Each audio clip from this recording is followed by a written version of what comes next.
On your Tuesday episode of Locked On Raptors, it's official. The Toronto Raptors are retiring Vince Carter's number 15 on November the 2nd, and you simply gotta have opinions about this. You are Locked On Raptors, your daily Toronto Raptors podcast, part of the Locked On Podcast Network, your team every day.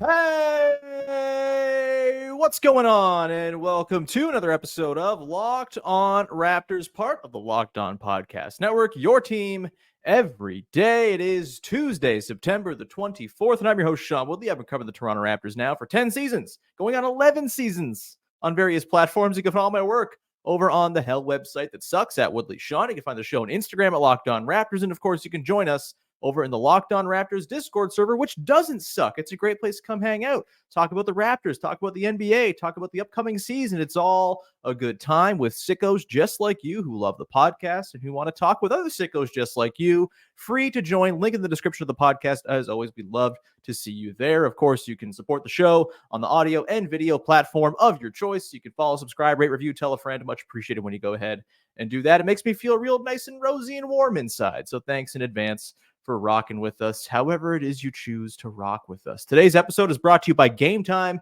Download the Game Time app, create an account, use the code LOCKEDONNBA for $20 off your first purchase. And we are off and running here on your Tuesday edition of the show, reacting to breaking news from yesterday.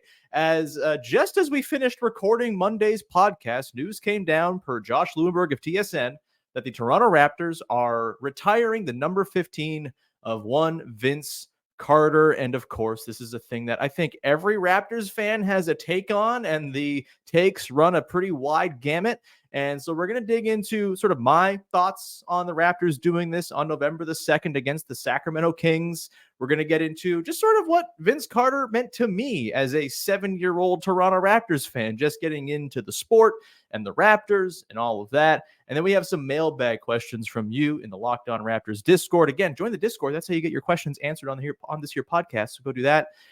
That's all on tap for today. Let's start just with initial reactions. I think, look, this felt like it was coming.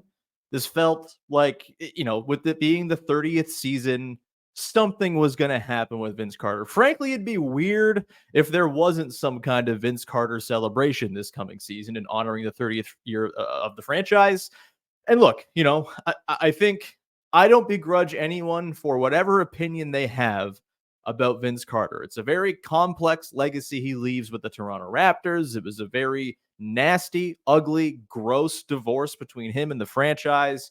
We'll get into all of it today. But I think for me, I would have preferred, that is, if Kyle Lowry were the first Toronto Raptor to have his jersey retired. I think all things being equal, he's the best Raptor of all time. He's the guy who stayed. He's the guy who won the championship. He's the guy who then led the championship defense team, which is some of the most fun I've ever had watching basketball. Kyle Lowry, by all rights, should be the first guy to get his number retired. I get why Vince Carter's getting it done, though. It's just timing. We don't always get the things we want. Time doesn't always align perfectly to suit all our wants and desires. And sometimes it just becomes plainly obvious that a thing needs to happen. And I do think that with the Brooklyn Nets, for some reason, deciding that they're going to retire Vince Carter's jersey, it almost became incumbent upon the Raptors to just do it before the Nets do it. Because it'd be weird if they didn't. Like I said, it would be strange to go through this 30th anniversary season without mention of Vince Carter, without bringing him back into the building. There are going to be all kinds of Raptors dignitaries brought through, I'm sure, throughout the year. It would be weird and wrong if Vince Carter weren't part of that. Foibles and all. His history is part of the Raptors' history. It's got to be talked about. Frankly, I think the real sort of quibble I have is it's more of a retiring versus honoring thing. And like, I think we get too precious about this stuff. It ultimately doesn't matter. We're honoring guys who played a sport where grown men throw an orange ball at a hoop for money. Like, it's not that serious. And so I can't really feel too strongly one way or another on the retiring versus honoring thing in particular. But yeah, I would say probably, the tax for what happened with Vince Carter at the end of his Raptors career probably should have been that he doesn't get to be the first guy to have the number retired, and that maybe his number gets honored instead of retired from Raptors history, right? Like, I think there have been plenty of number 15s to sport the number for the Raptors. You have NBA champion Eric Moreland, of course, also, more famous guys like Amir Johnson, Jorge Garbajosa. I'm in general like not super keen on the idea of retiring numbers outright. I think if people want to wear a number to honor a guy they liked, that's fine. I have no problem with that. Certain instances, sure, maybe it's called for. Maybe there's a tragedy or someone was just so unbelievably good that it should be retired. I'm more of the honoring versus retiring type. And I think with Vince, yeah, like tax for how he left, for him quitting on the team, which he did, and we'll get to. I think that should probably have been that he's not the first to get the number retired and that it gets honored versus retired. But here we are. It's happening. And look, I don't think there's really a case against Vince Carter being in some way honored and sort of immortalized in Raptors history this season. Does he necessarily have the track record to be jersey retirement worthy by most franchise standards on a pure stats basis? Probably not. He's 12th in Raptors games played, 4th in points, 8th in assists, top 10-ish in most other categories. Not really number one in anything other than non-Kawhi guys in points per game. He had a rookie of the year, 2 All-NBA teams. That's big. He was the closest Raptor ever to making a first-team All-NBA. He got 11 first-team votes back in 2000, 2001. So that's something. He was incredible. He was a superstar. He made 5 All-Star teams. It's a lot. He was at one point arguably the most famous player in the sport. It's deserved that he's getting recognized by the Toronto Raptors, considering their history and considering, I think, more than the numbers, the cultural cachet that Vince Carter brought to the table for the Raptors. He put the franchise on the map. I think that outweighs any statistical, sort of argument against him being a guy worth retiring. Yeah, he only won, 2 playoff series in his time with the Raptors. Like, that's not great. And obviously things ended horribly. But I think in general, he just did so much for making the franchise like an actual NBA franchise, leading vote getter in the All-Star game for an expansion franchise in a different country is kind of an insane thing. And he did that. Vince Carter was, in that window between Michael Jordan and LeBron James, one of the single most famous players in the world for a couple of years there. I think based on the height of his peak, like how high the high really got, he's deserving of it. And look, I don't begrudge anyone. And I know there are lots of people out there who think this is kind of I don't know, is it like a bend, like a sort of a bending of the will of the franchise to be like, oh, well, you left us and it was all horrible, but we love you anyway. We'll honor you. Like, I get it. People are pissed off. People are still pissed off.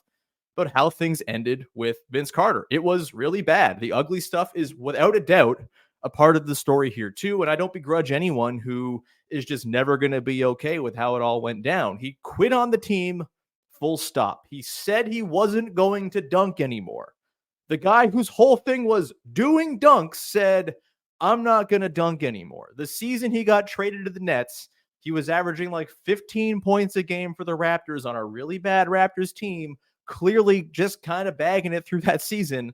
And then the second he gets traded to the Nets, he goes and averages 28 points a game to close that year. No, I don't like that. I don't like how it ended. I don't think anyone likes how it ended, for sure. And I don't think the assertion that he shouldn't have his jersey retired, at least not have it retired first, is like totally unfounded. To that I say 20 years is a long time. The front office was not without blame during this whole stretch. The franchise was not without blame during this whole stretch. Vince Carter wanted to have, the sort of sway in the franchise that superstars have or had around the league at that time, whether it's Kobe Bryant, whether it's Michael Jordan, whatever. He wanted to have that same level of sway.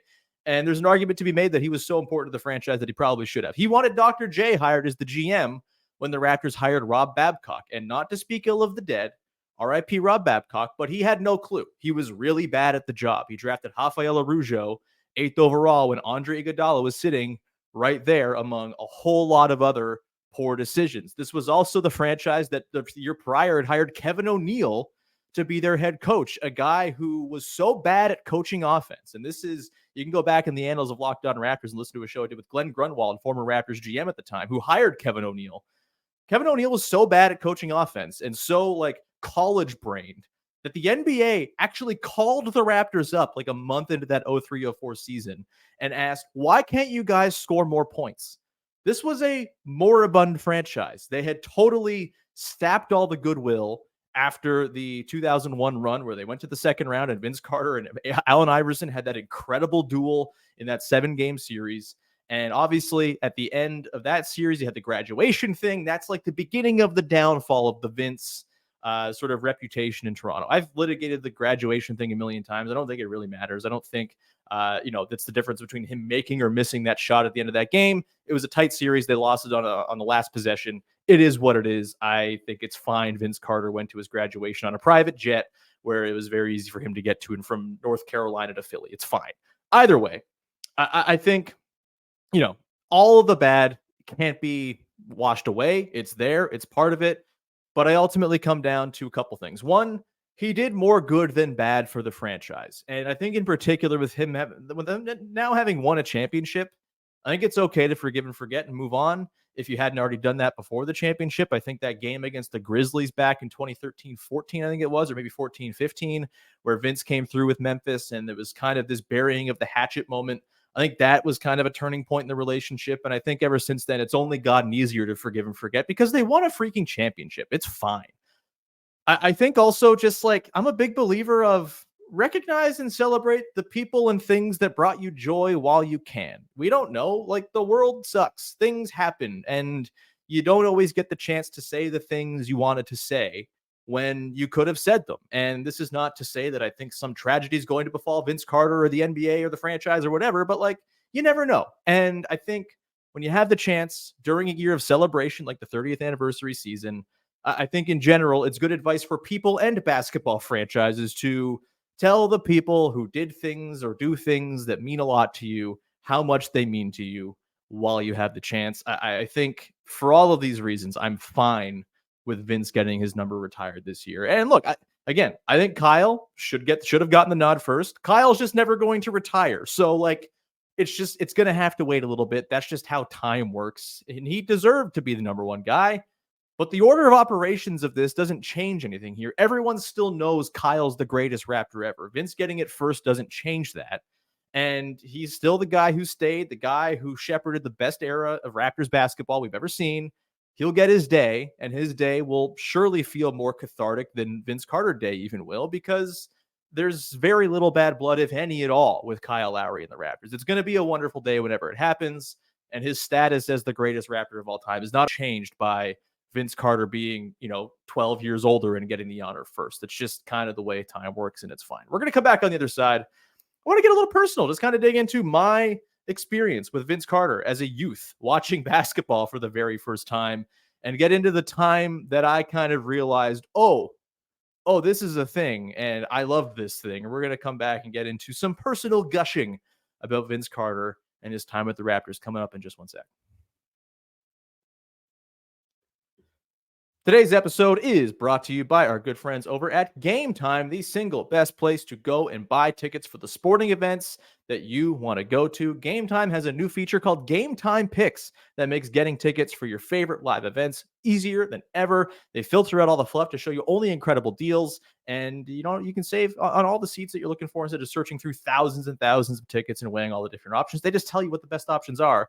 It's a wonderful thing. Of course, they have lots of other great features like seat views. Get a panoramic view from your seat in the app before you buy, so you never are accidentally buying tickets behind a gigantic pillar. That happens. If you go to like an old baseball stadium, those things are built like it's the 1920s, and sometimes there's a big pillar in your way, and you got to sort of deal with that. And all the locals are like, "Look at this idiot buying this seat. We knew not to buy that one." But if you use the seat views, you can have the intel that the locals have at all your favorite stadiums. It's a great thing. Of course, they have Game Time ticket coverage. Your purchase is covered with the most flexible customer service policy in the ticketing industry. Take the guesswork out of buying tickets with Game Time. Download the Game Time app, create an account, use the code LOCKEDONNBA for $20 off your first purchase. Terms apply. Again, create an account and redeem the code LOCKEDONNBA for $20 off. Download Game Time today. What time is it? It's game time. Back at it here, Shawn Woodley digging into Vince Carter, a dude who made young Shawn Woodley feel all kinds of feelings back in the day when he was first kind of making his ascent, as I was making my ascent to having full cognitive awareness. I was 7 years old when I think I first kind of had it realized, like, okay, yeah, Vince Carter is a thing. I love basketball. I love the Toronto Raptors. I love dunks. Vince Carter is quite literally one of the reasons I'm hosting this podcast today. He like the things that happen when you're very young, they imprint upon you, and you are just kind of forever gonna be informed and shaped by that in some way when it comes to sports. And it was also like a bonding thing for me. My grandfather was a huge basketball fan, played a lot of basketball in his life. And, no one else in my family really cared about basketball. They were more hockey or non-sports people at all. And it was my grandpa who got me into liking basketball. And it was a game with my grandpa that I went to that, again, really sort of hammered home, okay, yeah, this is a thing I'm going to like for the rest of my life. I remember it so well. It was January 14th, 2000. This is about a month before, maybe exactly a month before the dunk contest in Oakland, where Vince Carter did the thing. We all know the Vince Carter arm in the hoop stuff and all of that. So yeah, it was about a month before that. This was about a month and a half before his 51-point game in the Raptors' first ever nationally televised game down in the States against Phoenix. This was January 14th, 2000. There was a subplot to this game. The Toronto Raptors were playing the Milwaukee Bucks. And this was, I believe, 3 days after Team USA had released their preliminary roster invite list for the 2000 Summer Games in Sydney. Of course, we know that Vince Carter eventually was on that team and ruined the life of one Frederick Weiss during that tournament. Or was it in the lead up to the tournament? I don't know. Either way, we know he made that team eventually. But at this time, January 2000, he was not included on the invite list. And one guy who was Milwaukee Bucks star Ray Allen. Ray Allen was very good, of course. Vince Carter had like the superstar panache and sizzle. Ray Allen, probably at this time, a more established, very good player. Those Bucks teams were very good, of course. The Raptors would have played the Bucks in the 2001 conference finals had they won that game 7 against the Sixers. Ray Allen was awesome, and there's no doubting that. Of course, we all know what happens when he gets traded to the Celtics and all that stuff. But yeah, going to this game, this was like, it's a very formative memory for me. I go down to this game, and I know I've probably told this story on the podcast before, but, sometimes people catch the podcast later and didn't catch earlier episodes. That's fine. So going out of the game on the GO train, hopped on at Pickering Go, where my grandparents lived, and we're on our way down. And the train breaks down halfway to where I think we're at Guildwood Station, and the train breaks down. And I'm just like despondent. I'm sad. I'm like, what the hell's going on? And of course, this is not something where we can watch the game on our phones. This is the year 2000. It's still before all of that tech. And so we're just kind of sitting there waiting and hoping that we can get there in time for the game. We end up missing the whole first quarter, and I think like 10 minutes of the second quarter. We get there very late in the first half. We sit down in our seats, and Vince Carter already has 23 points. And I'm sitting there sad as hell. Because I'm like, oh, well, I missed the Vince outburst. This stinks. Like, what are we going to get for the second half? There's no way it's going to be as good as the first. But, of course, this was 2000's Vince Carter, and he was awesome. And in the second half, in what is very clearly and sort of remarked upon to this day is a clear vendetta against Ray Allen getting on that Olympic roster invite list, and not him, he proceeds to score 24 more points in that second half, absolutely punks the Milwaukee Bucks in a 5-point win, shoots 20 of 32 from the field. It's like an absolute barrage of beautiful, picturesque mid-range jumpers over Glenn Robinson and the like, trying and failing to stop him. In this game, also, Charles Oakley hard fouls Ray Allen, busts up his eye, and Allen, after the game, is like, this is very clearly about the Olympic team. This is Oakley supporting his guy. It seemed like he took it in stride, I guess. I don't know. It's 24 years ago now. But, yeah, you have that whole situation go down. Vince Carter absolutely explodes in the second half. I'm sitting there, a pig in shit, watching this go down as a 7-year-old. It's just like the best thing I've ever seen. The last 2 buckets of this game are remarkable. And one is like, I think probably slept on as like an all-time Vince Carter play. The second last bucket he scores, points 44 and 45.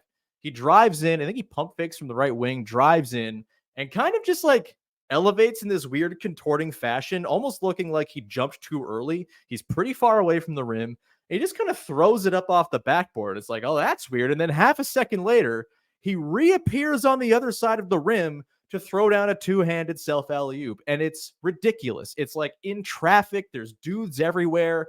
and Vince Carter's here just rising above the fray to throw it down. And then he closes it out with a dunk I'm sure most people have seen. It's just a wide open, fast break, massive windmill dunk to seal it off. They win the game. He scores 47 on 20 of 32. And Shawn is forever changed as a basketball fan. And I think it is hard to really capture what that was like to sort of be there at the height of insanity for people who weren't there. I know there are a lot of Raptors fans who kind of came, during the We the North era, came during the championship era. It's hard to really encapsulate how crazy Vinsanity was. Again, he was like winning all-star voting, like in a league where Kobe Bryant and Shaq were tearing things up for the LA Lakers.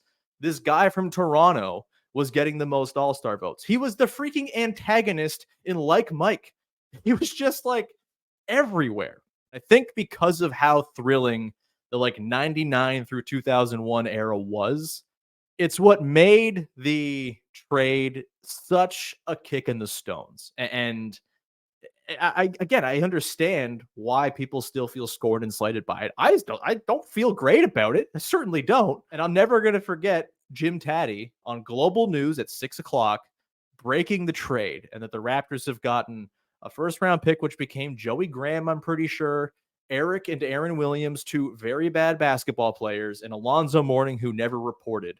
And, that's a whole other thing of Raptors fan scorn that we can get into another day. But that just absolutely crushed me. And it took a long time to get over it. Again, still don't feel amazing about it. I think even recently when the Carter Effect documentary came out, like, was it 5 years ago, something like that?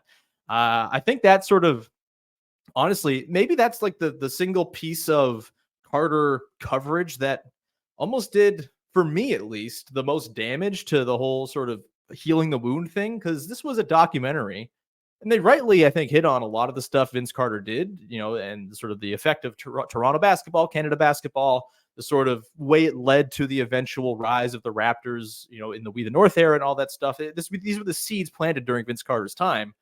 But this documentary also just like totally absolves Vince Carter of any wrongdoing, or doesn't really mention it at all. It just sort of is like, yeah, and then he left, and then other stuff happened. And it's like, okay, could have gone a little further into the both sides of how this all played out. Again, I think the front office had a lot of blame at this time. The franchise had a lot of blame at this time, but Vince clearly did a lot on his own end to sour that relationship and make it so there were no fences to be mended.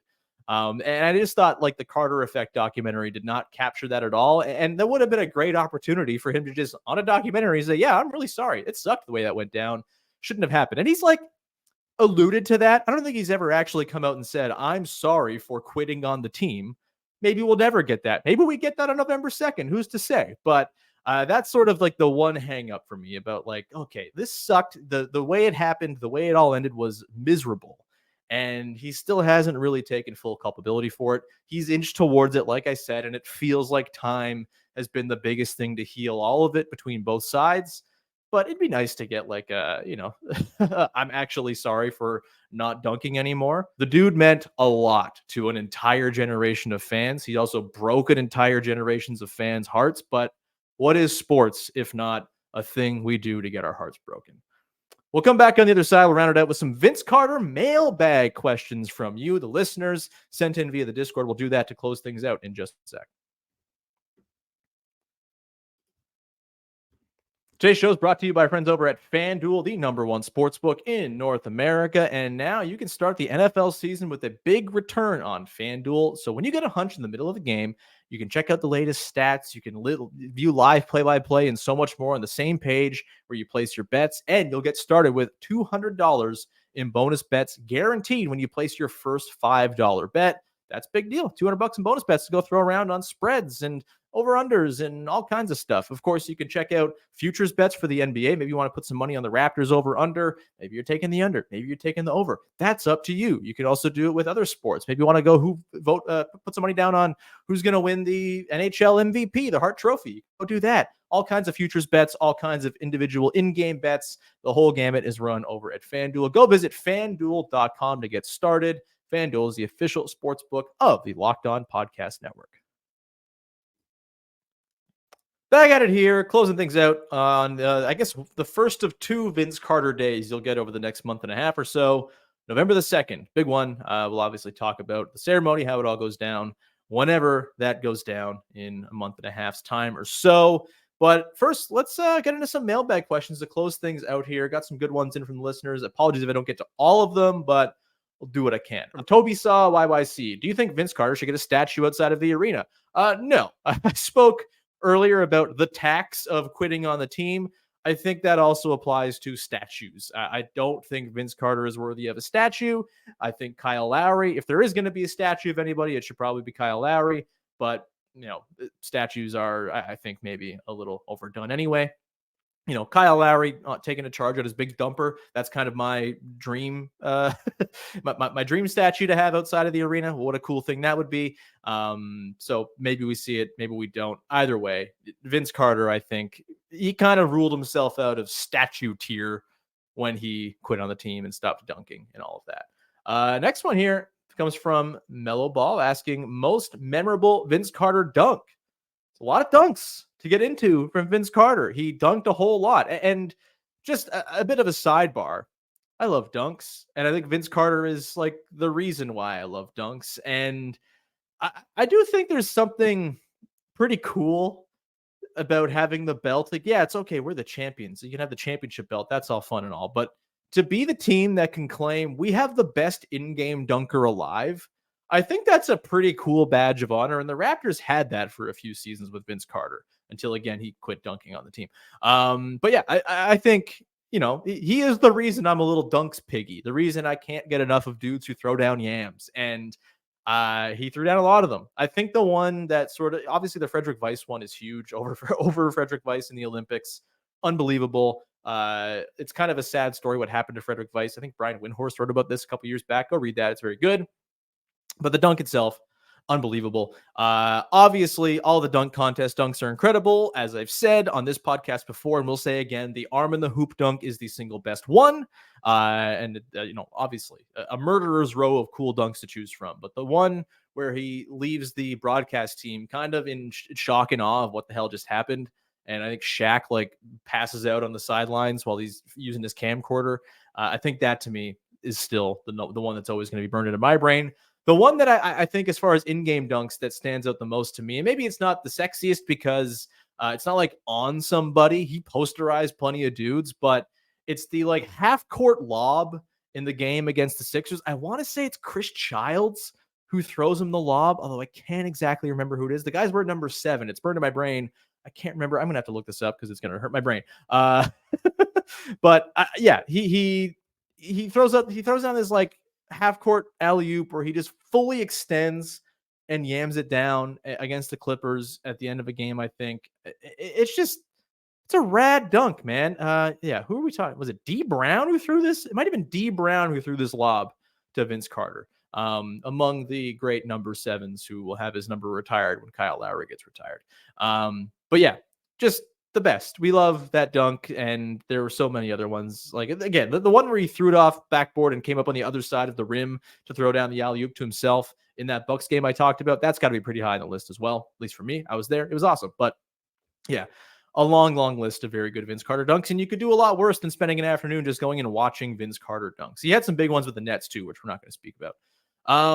And then this one also, speaking of dunks, comes from Loquacious Drew asking, Vince bag question, where would Vince rank on a best dunkers of all time list? And look, I am not going to include dunk contests here because look, dunk contest is a different animal. He's the best dunk contest dunker of all time. Yeah, Zach LaVine. Yeah, Aaron Gordon, blah, blah, blah, blah. Mac McClung. I don't care. Vince Carter is the best guy. He set the stage for everybody else and had the single best dunk performance we've ever seen. He had 5 dunks in that dunk contest. All of them awesome. He's the best dunk contest dunker of all time. Number 2, of course, Terrence Ross, who got robbed of defending his title with the dumb team concept back in, I think, 2012. Anyway, that's not important. Yes, it is. But let's get to the in-game dunkers list that I've kind of assembled for myself. Look, I think you can kind of go, it's like personal preference on any one of these. I think Vince Carter is without a doubt one of the 5 best in-game dunkers we've ever seen. He's incredible. I think LeBron is probably on there. LeBron has thrown down a lot of nasty in-game dunks. And I think the thing, it's not so much like the acrobatics that Vince Carter had a lot of, where Vince was doing 360s and windmills and tomahawks and stuff. Like a lot of it with LeBron is just pure power and force and just being the most physically imposing guy we've maybe ever seen on the wing in the NBA. I think he has to be on the top 5 list for me, just for the pure thunder factor. That's a big part of dunks for me is, did you bring the rim down? This was always my biggest issue with Pascal Siakam. Dunked quite a bit, but never with force. Give me that forceful dunk. LeBron, the king of the forceful dunk, at least non-Shaq division. I think Dr. J, just kind of like as the historical best dunker, has to be in there. I think Dominique Wilkins also is right in there. Guy was literally called the human highlight reel. Go and watch not Dominique Wilkins dunks. Also a good way to spend an afternoon. Number 5, more of a recent guy. I think Blake Griffin belongs on this list. Again, similar to the thunderous factor that LeBron has. Blake threw down some nasty jams. Those Lob City teams, like, were literally named after Blake Griffin dunks, more or less. Yeah, DeAndre Jordan did some too, but early Blake Griffin was something else athletically before the injuries kind of sapped his bounce and he became more of this like playmaking hub guy who was also a very cool player to watch, by the way. Pistons Blake Griffin for that 1 year, sneakily one of the coolest individual seasons you'll ever see. But I think Blake Griffin, for me, just the pure force of those dunks, the lob element of it, the fact that the whole team was branded around those dunks, I think he's got to be top 5 for me as well. If you disagree, fine. Let me know in the comments. You're wrong, but that's fine. And we got one last question here from Ben Chapman in the Discord asking, if you play out their careers exactly as they occurred, injuries, etc., what was the ceiling of a Vince Carter, Tracy McGrady-led team, assuming baseline organizational competence, which of course is a thing that the Raptors did not have at this time for the most part. Tracy McGrady, interesting because the injuries kind of, cut short his prime. He was insanely good after, like, basically the second he steps into Orlando in 2001, he wins most improved player. He finishes 6th in MVP that season in his 4th year in the league, averages 27 a game. He's just this incredible dynamic scoring wing who also play makes, who also rebounds, who does a little bit of everything, hits threes, does the whole thing. Really, really cool player. Tracy McGrady at his peak. Never saw the peak with the Raptors. Any list that features Tracy McGrady as like a top 10 Raptor of all time is wrong.